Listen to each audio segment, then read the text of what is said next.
बिस्मिल्लाहिर्रहमानिर्रहीम। अस्सलाम वालेकुम नाज़रीन, एक नए प्रोग्राम के साथ मैं हूं आपका होस्ट तारक चौधरी। नाज़रीन, इस व्लॉग में हम आपके साथ दो इश्यूज़ पर बात करेंगे। एक इशू तो यह है कि पाकिस्तान तहरीक इंसाफ ने नए chief justice of Pakistan Yahya Afridi की तैनाती के हवाले से क्या मौक़िफ़ जो है वो लेने का फ़ैसला किया है, और दूसरा आपके साथ बात होगी कि बिल आखिर सुप्रीम कोर्ट बार एसोसिएशन के इलेक्शन अपने अंजाम को पहुँचे, ख़त्म हुए। इस इलेक्शन में फॉर्म 45 और फॉर्म 47 का मामला उठ गया है। हमारे साथ रहिए, हमारा चैनल सब्सक्राइब कीजिए ताकि आप तक लेटेस्ट इन्फॉर्मेशन पहुंचती रहे। नाज़रीन, पहले आपके साथ डिस्कस करते हैं कि पाकिस्तान तहरीक इंसाफ उसने नए chief justice of Pakistan Yahya Afridi के हवाले से क्या पॉइंट ऑफ व्यू लिया है। अगर आपको बताते चले कि पाकिस्तान तहरीक इंसाफ की एक मीटिंग हुई जिसमें उनके कुछ कोर कमेटी के अरकान ने कहा, उन्होंने कहा कि चूँकि हमने 26वीं आईनी तरमीम को मुकम्मल तौर पर मुस्तरद किया है, हम उसको तस्लीम नहीं करते, इसलिए इस 26वीं आईनी तरमीम के तहत जो नए चीफ जस्टिस आए हैं याहिया अफरीदी, उनको भी तस्लीम ना किया जाए और एक पब्लिक स्टेटमेंट जारी की जाए। नाज़रीन, अगर आपको बताते चले तो इस हवाले से जैसा कि पाकिस्तान तहरीक इंसाफ के बैरिस्टर हामिद ख़ान जो हैं वो बड़े एक्टिव हैं, वकला में बड़े एक्टिव हैं, वकला लीडर हैं, और उन्होंने एक मौके पर यह भी कहा था, उन्होंने कहा जी कि जैसे याहिया अफरीदी साहब जो है वो बतौर चीफ जस्टिस ऑफ पाकिस्तान इसको एक्सेप्ट मत करें और अपनी बारी पर चीफ जस्टिस बने। चूँकि अभी बारी जस्टिस मंसूर अली शाह की है, और उन्होंने कहा जी कि इसलिए हमारे जो चीफ जस्टिस हैं वो मंसूर अली शाह साहब हैं।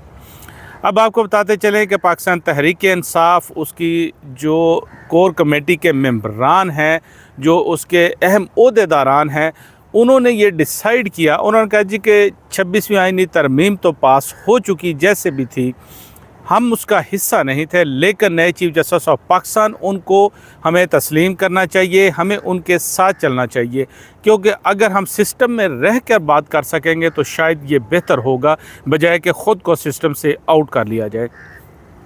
पाकिस्तान तहरीक इंसाफ की ये बड़ी अच्छी सोच है। पाकिस्तान तहरीक इंसाफ पहले भी कई मरतबा ख़ुद को सिस्टम से बाहर निकाल कर वो देख चुकी है, जिसका उसको कोई फ़ायदा नहीं हुआ। अब जाके पाकिस्तान तहरीक इंसाफ उसने ये एक सोच अपनाई है तो उसको इसका फ़ायदा यकीनन होगा।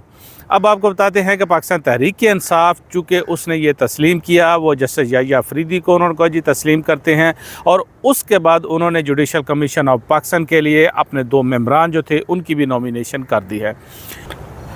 पाकिस्तान तहरीक इंसाफ के सेनेट में शिबली फराज और कौमी असम्बली में उमर अयूब, ये अब 2 मेंबरान हैं जिनको नॉमिनेट किया गया है, और ये दोनों मेंबरान जुडिशल कमीशन का हिस्सा होंगे। नाज़रीन, ये बहुत इंपॉर्टेंट मेंबरान होंगे, क्योंकि जुडिशल कमीशन ऑफ पाकिस्तान अगर उसकी हैयत को आप देखें, उसकी तश्कील को आप देखें, तो उसमें 13 मेंबरान हैं।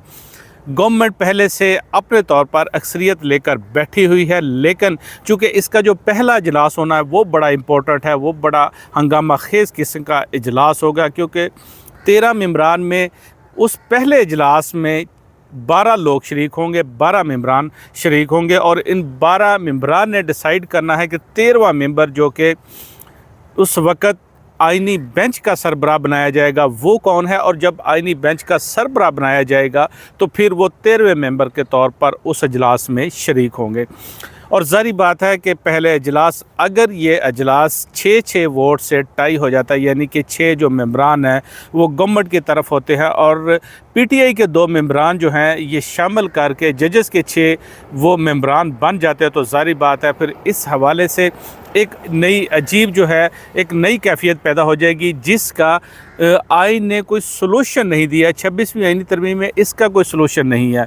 गवर्नमेंट ने अपने तौर पर, वज़ारत क़ानून ने अपने तौर पर इसका एक सलूशन देने की कोशिश की है, उन्होंने इसकी वजाहत करने की कोशिश की है, लेकिन वो वजाहत भी बज़ाहिर लगता है कि आइन में एक तशरीह है, क्योंकि जो 26वीं आईनी तरमीम है जल्दबाजी में इसको पास किया गया, और 26वीं आईनी तरमीम में ये लिखा है कि जो जुडिशल कमीशन में एक मेंबर होंगे वो आईनी बेंच का सरबराह होंगे, और अगर वो आईनी बेंच के जो सरबराह हैं वो पहले से ही जुडिशल कमीशन के मेंबर हों, यानी कि चीफ जस्टिस हों या 3 सीनियर मोस्ट जजेस में से हों, तो फिर उनके बाद नेक्स्ट जो सीनियर मोस्ट जज हैं वो उसके मेंबर बनेंगे। अब यहाँ पर जो है वो जो कानूनदान हैं, जो हमारे सियासतदान हैं, ये बात लिखना भूल गए कि वो उस आइनी बेंच के सीनियर मेंबर होंगे। उन्होंने सीनियर जज का लिखा है और सीनियर जज ज़ाहिर बात है सुप्रीम कोर्ट ऑफ पाकिस्तान से होंगे। तो अब ये जो कमीशन है ये डिसाइड करेगा कि इसका क्या करना है। ये एक वहद ऐसा पॉइंट है, लगता है कि इसी पॉइंट पर शायद 26वीं आइनी तरमीम जो है वो रिव्यू हो जाए। बहरहाल हम बात कर रहे थे पाकिस्तान तहरीक के इंसाफ के फ़ैसले की, तो ज़ाहिर बात है कि क्योंकि एक चीफ जस्टिस ऑफ पाकिस्तान और उनके साथ 3 सीनियर मोस्ट जज जो है सुप्रीम कोर्ट के, वो जुडिशल कमीशन का हिस्सा हैं, और अगर उनके साथ ये 2 मेंबरान जो पाकिस्तान तहरीक के इंसाफ के लोग हैं ये मिल जाते हैं तो ज़ाहिर बात है उनकी तादाद 6 हो जाती है। और दूसरी जानब पीपल्स पार्टी और मुस्लिम लीग नून के जो मेंबरान हैं, गवर्नमेंट के या मेंबरान कह लें, तो उनकी तादाद भी 6 हो जाएगी और जो पहला इजलास होगा ये टाई होने का इम्कान है। पाकिस्तान तहरीक के इंसाफ की बहुत ज़बरदस्त ये एक उनकी अच्छी सोच है, अच्छी काविश है। उन्होंने कहा जी कि नए चीफ जस्टिस जो है उनके साथ चलना चाहिए। ज़ाहिर बात है नए चीफ जस्टिस उनको सपोर्ट करेंगे, उनको साथ चलेंगे। सुप्रीम कोर्ट ऑफ पाकिस्तान में कोई आईनी पिटीशन लाएंगे या कोई भी मसला होगा तो ज़ाहिर बात है फिर ही उनको रिलीफ मिल सकेगा। अगर वो बाईकाट करेंगे या इसके खिलाफ तहरीक पे जाएंगे तो शायद उससे उनको कुछ हासिल ना हो।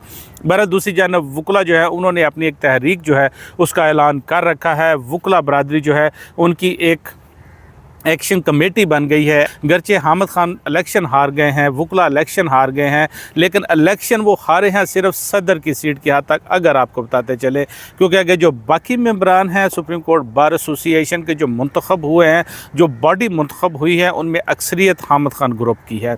अब इस पर आगे भी एक और पॉइंट जो है वो आपसे डिस्कस करेंगे। बहरहाल आपको बताते चले कि सुप्रीम कोर्ट बार एसोसिएशन अगर वो एज ए बॉडी को डिसीजन लेती है तो ज़ाहिर बात है हर मेंबर का एक वोट होता है, तो उसमें हामिद खान ग्रुप को बड़ी ज़बरदस्त वो सपोर्ट मिलेगी कि वो आइंदा डिसीजन ज़रूर इसमें ले सकेंगे। गर्चे जो इस वक्त सदर है वो गवर्नमेंट के हमाई याफ्ता है। बहरहाल नाज़रीन, दूसरा आपके साथ डिस्कस करते हैं कि सुप्रीम कोर्ट बार एसोसिएशन के इलेक्शन, आज सुप्रीम कोर्ट में जो एक मेंबर थे सिंध से नायब सदर के उम्मीदवार थे, वो सब वकला में और मीडिया में वो बांट रहे थे वो अपना इलेक्शन रिज़ल्ट। ये नाज़रीन बड़ी दिलचस्प सूरत हाल। अगर आपको बताते चले मलिक खुशहाल खान अवान, अच्छा मलिक खुशहाल खान अवान उन्होंने जो तमाम पोलिंग स्टेशन हैं उसका रिज़ल्ट कंपाइल किया। उन्होंने ये हम आपको दिखाएं, उन्होंने इसके साथ वो हर पोलिंग स्टेशन का रिज़ल्ट जो था वो अटैच किया और उन्होंने मीडिया को तकसीम किया। अब वो मलिक खुशहाल उनका ये कहना है, कहते हैं कि ये जो रिज़ल्ट कम है, जो उस दिन का रिज़ल्ट है उसके मुताबिक वो 8 वोटों से जीत चुके हैं। उनके मद्दे मुकाबल के 1422 वोट थे और उनके 1430 वोट थे और उनको हराया गया है फॉर्म 47 पर। यह बड़ी ज़बरदस्त बात है कि हमारे जो जनरल इलेक्शन होते हैं उनमें भी एक यही एलिगेशन लगाया जाता है। जो सुप्रीम कोर्ट बार एसोसिएशन के इलेक्शन हुए उसमें भी कहा जा रहा है कि हमारे जो मेंबर्स हैं उनको हराया गया है फॉर्म 47 पर। आज उनके 2 से 3 मेंबरान सुप्रीम कोर्ट में घूमते रहे और सुप्रीम कोर्ट में जो उनकी इलेक्शन कमेटी थी सुप्रीम कोर्ट बार की वो मौजूद नहीं थी। वो दरख्वास्तें उन्होंने कह दी। अब चूँकि वो नहीं है तो कल वो कह रहे थे कि शायद जो 2 इनके नायब सदर हैं इनकी हद तक कल वो दोबारा से रीकाउंटिंग हो। और देखिए रीकाउंटिंग में अब क्या होता है, ज़ाहिर बात है जिनके पास डब्बे पड़े हैं उन क्या जिस तरह से रीकाउंटिंग करनी है, देखिए अब क्या होता है। बहरहाल वो उनका एक अपना इंटरनल मैटर है। लेकिन ये जो रिज़ल्ट मैंने आपको दिखाया इसके मुताबिक वो मलिक खुशहाल खान 8 वोटों से जीत चुके हैं और रिज़ल्ट जो कंपाइल हुआ है ये पूरा सारा वो पोलिंग स्टेशन जो थे उन पर। और इसी तरह जो सुप्रीम कोर्ट बार एसोसिएशन के सदर हैं उनकी जानिब से बड़े संजीदा इल्ज़ामात लगाए जा रहे हैं। जो उम्मीदवार थे हामिद खान ग्रुप के मनीर अहमद काकड़ साहब, मनीर अहमद काकड़ साहब वो बड़े संजीदा इल्ज़ामात लगाए जा रहे हैं। वो कह रहे हैं जी कि वकला की फ़हरिस्तें तैयार की गई हैं जजेस के लिए। उन्होंने कहा जी कि हम आपको जजेस अपॉइंट करेंगे, गवर्नमेंट ने कहा है। उन्होंने कहा जी लॉ ऑफिसर अपॉइंट करेंगे। और इसी तरह उन्होंने और इल्ज़ामात लगाए। उन्होंने कहा जी डराया धमकाया गया, मेरे ख़िलाफ़ मुझे इलेक्शन हराया गया। बहरहाल इलेक्शन जो था वो इलेक्शन था। इलेक्शन मनीर अहमद काकड़ साहब हार चुके हैं, गवर्नमेंट के सदर जीत चुके हैं और बॉडी में जो प्रोफेशनल ग्रुप के वो लोग जो हैं वो बड़ी अक्सरियत से आ चुके हैं। और जो कल रिकाउंटिंग होती है या नायब सदर की हद तक, तो अगर ये भी जीत जाते हैं जैसे कि उनका क्लेम है, उन्होंने ये हमने आपको शो किया, उन्होंने एक एक रिज़ल्ट भी उन्होंने साथ लगा दिया है जो रिटर्निंग ऑफिसर की जानब से जारी किया गया, जो फार्म 45 आप इसको कह सकते हैं, लेकिन फार्म 47 पर वो नहीं जीते। तो बहरहाल अब देखते हैं इस पर क्या वो डिसीजन होता है। लेकिन एक बात आपके साथ शेयर करें कि जो इस वक्त हामिद ख़ान हैं, ये सुप्रीम कोर्ट बार एसोसिएशन के साबिक़ सदर भी हैं। हामिद ख़ान इस वकला तहरीक को लीड कर रहे हैं, उनके साथ मुनीर मलिक शामिल हैं, एतजाज़ एहसन है, अली अहमद कुर्द हैं, वही लोग हैं जिन्होंने इफ्तिखार चौधरी साहब की तहरीक चलाई थी। इलेक्शन वो ज़रूर है, ज़ाहिर बात जिस तरह से गवर्नमेंट ने अपना किरदार अदा किया है वो उसने इलेक्शन उनके लिए बड़ा मुश्किल था। और चूँकि अब जो है मामला वो उन्होंने वकला तहरीक से वो पीछे नहीं हटे, वकला एक्शन कमेटी उनकी मौजूद है, उसका उन्होंने डिस्कशन की है और एक लाए अमल देने का उन्होंने फ़ैसला किया है।